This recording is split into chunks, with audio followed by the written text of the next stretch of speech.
Capital punishment does not deter violent criminals. This is my audience. I'm Eric Langston, my father-in-law, Archie Daniels, my brother-in-law, Corey Daniels, and one of my best friends, Tyrus Riley. First of all, I want to ask them how they feel about capital punishment. Father-in-law, what you feel about capital punishment? It do not work. Why do you think it does not work? It doesn't, because I haven't seen it work on none of the people they put it on. They claim it worked. Of course you ain't seen it work on none of them, because all of them dead. They ain't coming back. But What you feel, brother-in-law? I bet it can work and it can't work.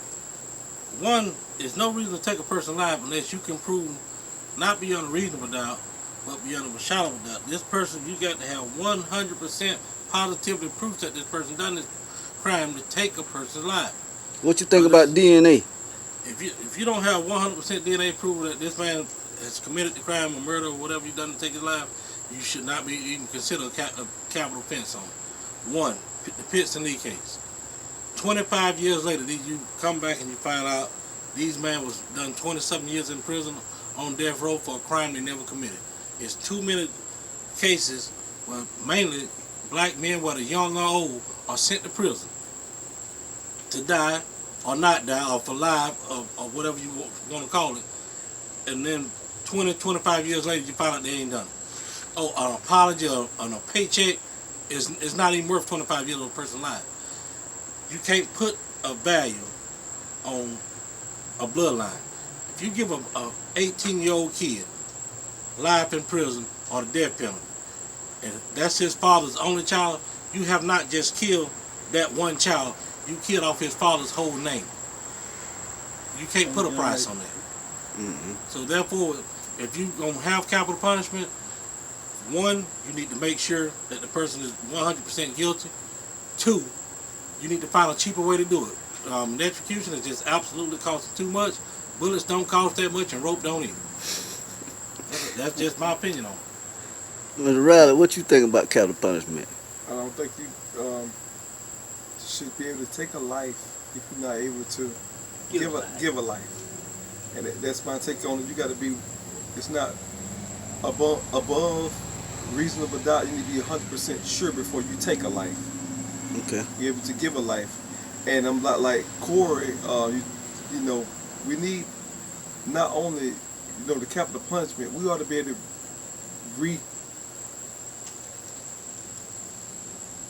trying to find the word, facilitates one, especially if a kid is 18 and 19 years old. Rehabilitate them. Rehabilitate someone that's 18 and 19 years old that made a young mistake.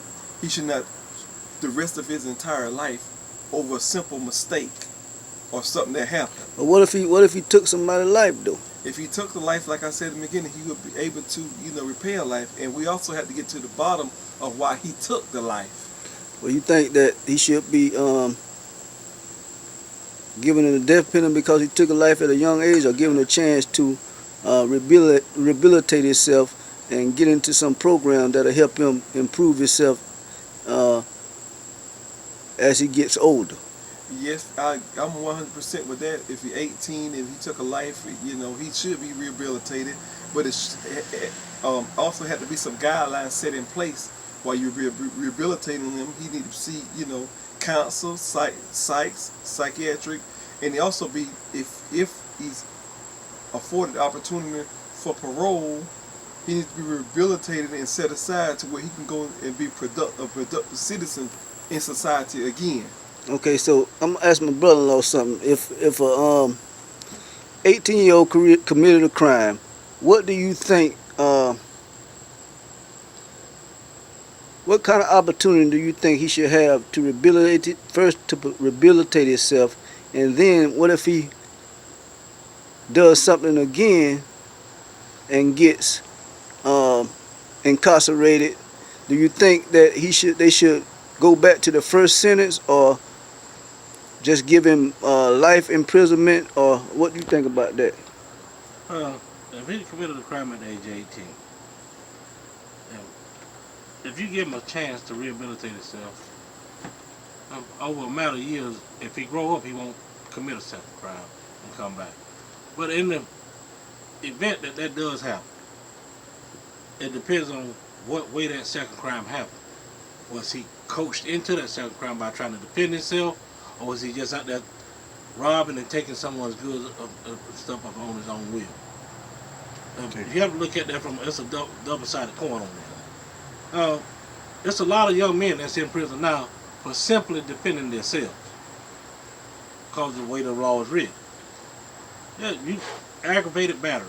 You go down there in the street and get in a simple street fight. If you punch a man and leave a bruise, that's no longer domestic battery. It's considered felony battery, which is a felony and can send you to prison, 15 years. Now, this same man, if you getting jumped on with 2 or 3 people, because these children today, most of them today, they ain't gonna fight you one-on-one. It's 4 or 5 of them jump on you. All of them carry guns and all of them carry knives. If you can change their environment and change their thinking, you can probably get that away from them. But if you got one man fighting against these kind of people and he jump on them, if he on parole, yeah, he going back to prison. But what do you expect the man to do? Lay down and die? What about what about the capital punishment part? What if he killed one of them? You think he should be? I think if he fighting that many people and he end up killing one, I think you should let him go. Yeah, there ain't no capital punishment in that. The man had to do what he had to do. Okay. It's just that simple. That's the law of the land. It's better you than me.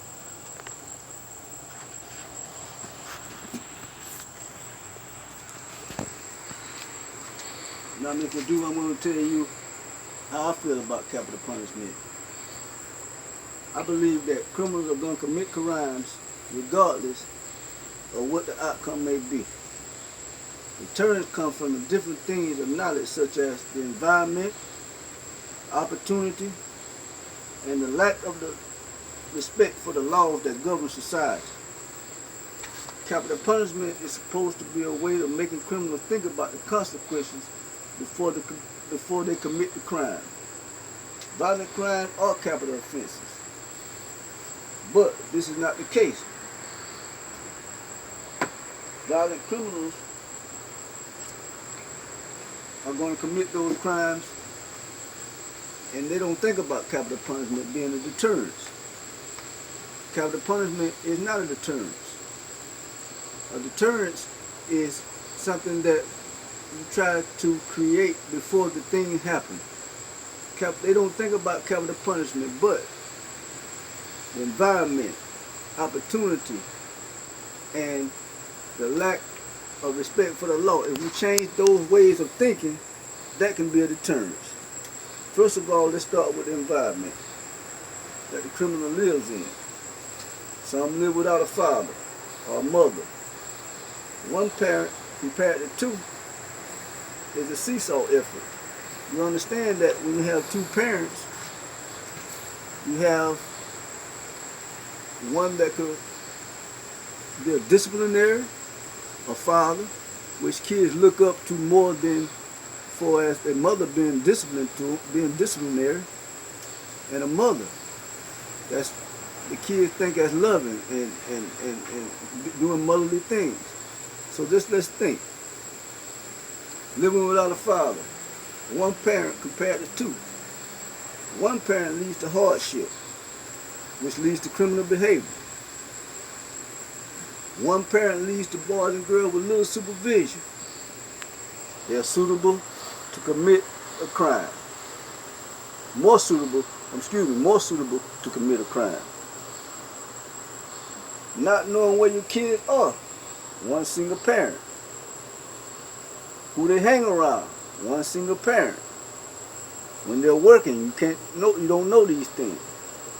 You may have 2 parents that are working, but you have parents that can see what's going on here, see what's going on there. That's an example. When parents don't know where their kids are, normally they miss school and they hang with those that they don't supposed to be hanging with. They hang with kids that are involved in criminal activities. Let's look at the behavior. Antisocial behavior and criminal behavior influences distress, poor education, family instability. We need to have programs established for prevention which starts with drug abuse, drug and substance abuse, and education treatment, counseling, mentoring problem kids, parenting classes, support with education, and sheltering our youth.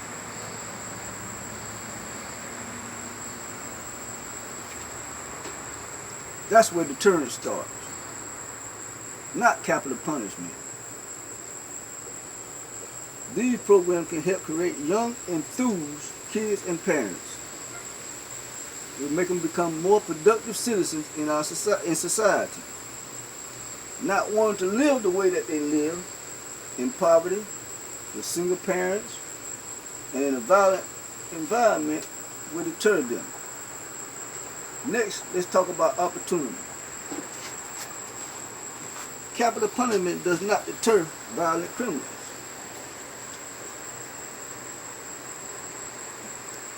Criminals make logical decisions.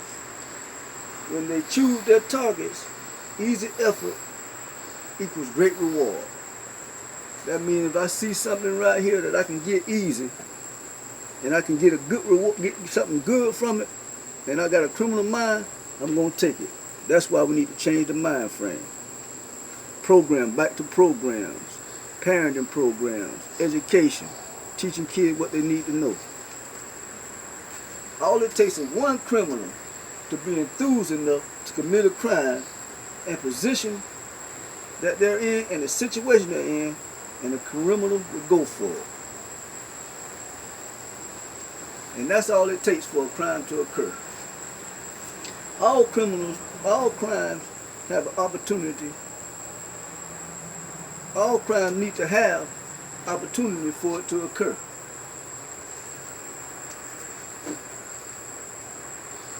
Crime can be avoided by simply changing the things about the situation and the environment. That means when you give an individual the opportunity to commit the crime, and when you try to change what the opportunity is, for instance, someone home, back to single parent. Only one kid home, the parent is at work. That gives the opportunity for a crime to be committed. The child leaves the home. Somebody comes in the home.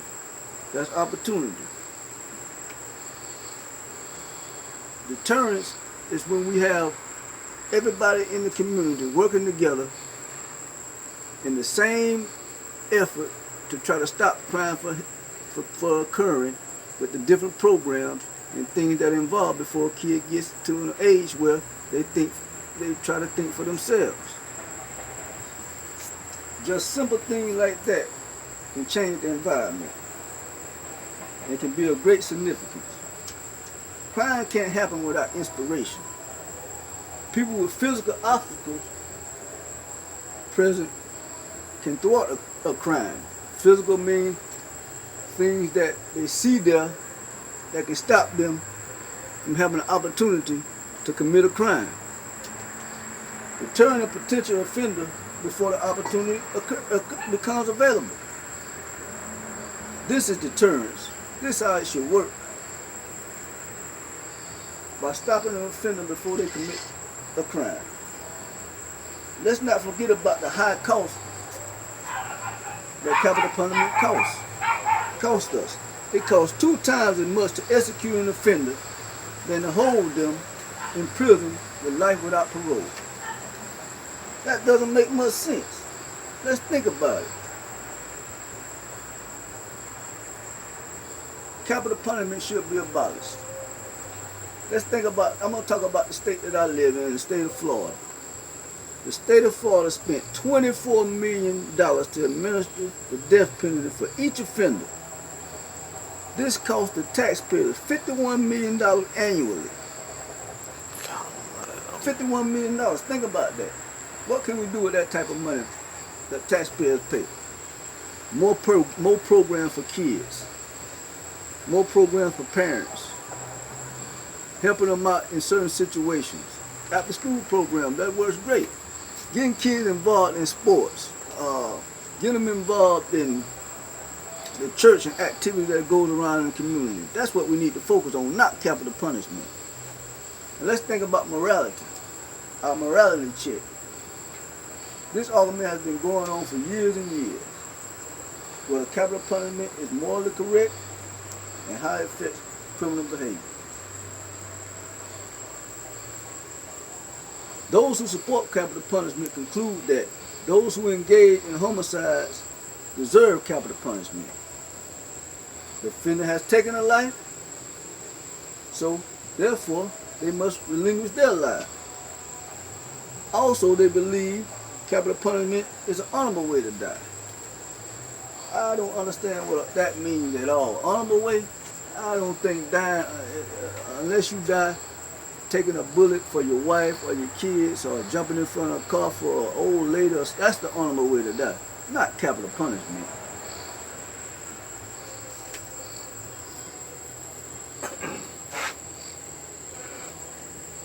To restrain or deter, these things are contradictory to what morality really is, and it funnels a certain message to our society. Let's think about the community programs again. Parental program, education can be effective, can be a deterrence. Capital punishment is not a deterrence.